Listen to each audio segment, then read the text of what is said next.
We are looking at how to pronounce this name, as well as how to say more interesting and often mispronounced names, some of the most mispronounced ones as well. So make sure to stay tuned and consider subscribing for more learning. How do you say it?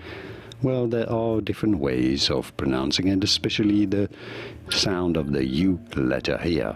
Now, this is a name of German origin.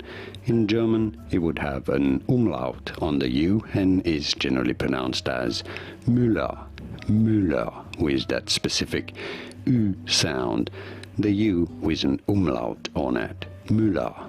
In British English, this is often pronounced as Muller, Muller.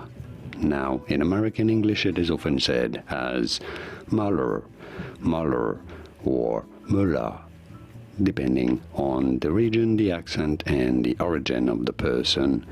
Here are more videos on how to pronounce more interesting names whose pronunciations aren't always obvious. I'll see you there to learn more. Thanks for watching.